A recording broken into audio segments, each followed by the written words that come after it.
अस्सलामुअलैकुम। आज जो है हम एक्सेलरी ब्लॉक के बारे में पढ़ेंगे कि एक्सेलरी ब्लॉक जो है हम किस लिए लगाते हैं, कैसे लगाते हैं, इसकी टेक्निक क्या है और इसकी एनाटॉमी क्या है।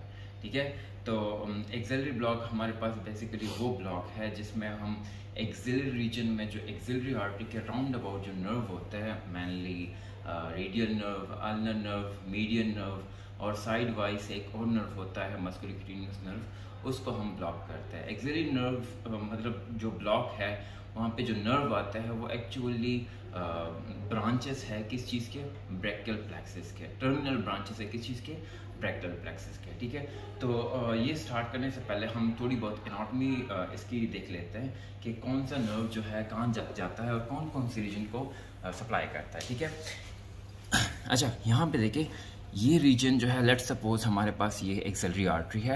एक्सेलरी आर्टरी में मेनली अगर हम मीडियन नर्व को ब्लॉक करना चाहते हैं ना, तो मीडियन नर्व एक्सेलरी आर्टरी के बिल्कुल सुपरफिशियल पाया जाता है। ठीक है, अगर हम अल्नर नर्व को ब्लॉक करना चाहते हैं तो अल्नर नर्व एक्सेलरी आर्टरी के इन्फीरियरली पाया जाता है। अगर हमने रेडियल नर्व को ब्लॉक करना है तो रेडियल नर्व बेसिकली पाया जाता है inferior posterior to the axillary artery. ठीक है, अच्छा इसमें जो है टेक्निक्स जो एक्चुअली अप्लाई होते हैं एक्सेलरी ब्लॉक के, उसमें पहला आता है ट्रांस आर्टीरियल, दूसरा आता है हमारे पास पेरीवास्कुलर इन्फिल्ट्रेशन, तीसरा हमारे पास आता है पेरिस्थीसिया, चौथा हमारे पास आता है नर्व स्टिमुलेटर टेक्निक और पांचवा जो हमारे पास आता है वो अल्ट्रासाउंड गाइडेड ब्लॉक होता है।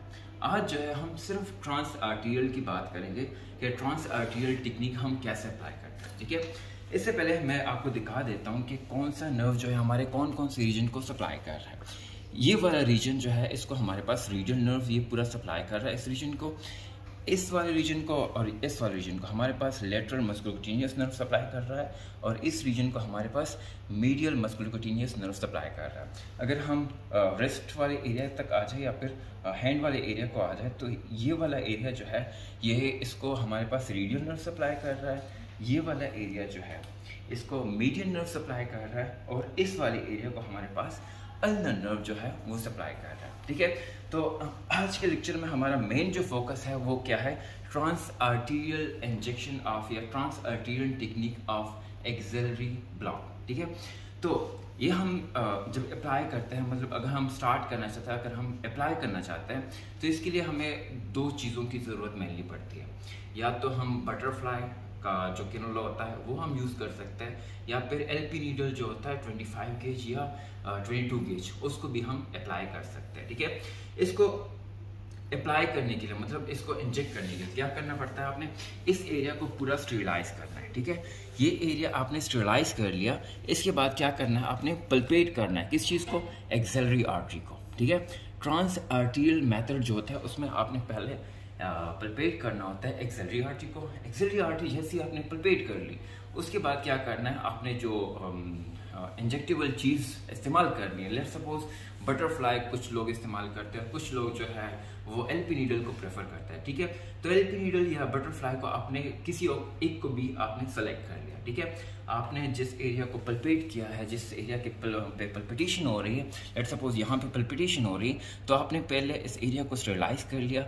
यहाँ पे आपने जो जिस चीज़ को भी सेलेक्ट किया, लेट सपोज एलपी नीडल को आपने सेलेक्ट किया, एलपी नीडल यहाँ पे आप क्या करेंगे, इंसर्ट करेंगे। इंसर्ट करने के बाद जैसे ही आप आर्टरी को हिट करता है उससे पेनेट्रेट होके, मतलब इसको क्या करना है, आपने पेनेट्रेट करना है। पेनेट्रेट करने के बाद आपने लोकल एनेस्थेटिक को क्या करना है, इंजेक्ट करना है। लोकल एनेस्थेटिक में एक्चुअली हम जो प्रेफर करते हैं वो रोपिविकेन होता है और ज़ाइलोकेन होता है, इसकी कॉम्बिनेशन को हम जो है वो प्रेफर करते हैं। ठीक है, कुछ लोग जो होते हैं वो ऐसा टेक्निक अप्लाई करते हैं, मतलब लेट सपोज उसने क्या किया, आर्टरी को हिट करके उसके थ्रू चले जाते हैं, उसके आर पार चले जाते हैं। ठीक है, और वहाँ पे लोकल एनेस्थेटिक इंजेक्ट कर लेते हैं, फिर थोड़ा सा निकल के जो है एस्पायरेट करते हैं ताकि हम आर्टरी में तो नहीं है प्रिवेंशन के लिए। ठीक है, प्रिवेंशन के लिए क्या करते हैं, एस्पायरेट करते हैं ताकि आर्टरी जो है या फिर इंट्रावीनियस जो है लोकल एनेस्थेटिक को हम इंजेक्ट करना दें। ठीक है, उसके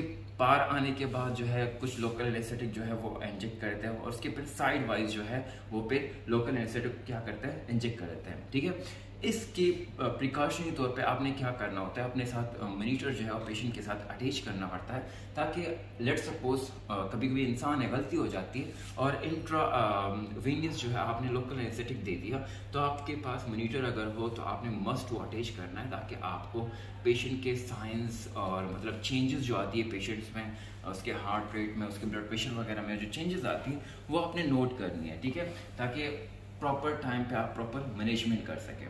इसमें जो लोकल एनेस्थेटिक की मिकदार दी जाती है वो एक्चुअली 40 ml तक आप दे सकते हैं, ठीक है, लेकिन आपने ख्याल रखना है कि इस एरिया में स्टेरॉइड का भी ख़तरा होता है थोड़ा बहुत, और इंट्रा आर्टीरियल इंजेक्शन का भी ज़्यादा खतरा होता है, ठीक है।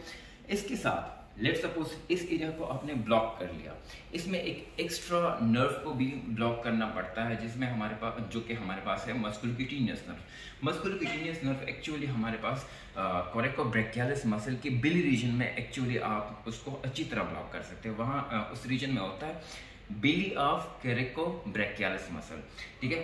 लेट सपोज थोड़ा करीब आइएगा, लेट सपोज ये हमारे पास कोरेकोब्रैकियालिस मसल्स है, इसकी बिली रीजन में ये वाला एरिया जो है इसके बिल्कुल मिड में आपने जाना है, और यहाँ पे 5 ml या 10 ml लोकल एनेस्थेटिक जो है यहाँ पे इंजेक्ट करना है। इसका फ़ायदा क्या होगा कि आपका ये रीजन और ये पूरा रीजन जो है ये ब्लॉक हो जाता है, और यहाँ से बिलो जितने भी प्रोसीजर आप कर सकते हैं इस एरिया से बिल्कुल नीचे, ये सारे प्रोसीजर आप इस ब्लॉक से कर सकते हैं। इसकी इंडिकेशन क्या है? इंडिकेशन में ये आता है कि इस एल्बो जॉइंट से जितने भी लोअर रीजन्स हैं इसकी सर्जरी आप परफॉर्म कर सकते हैं।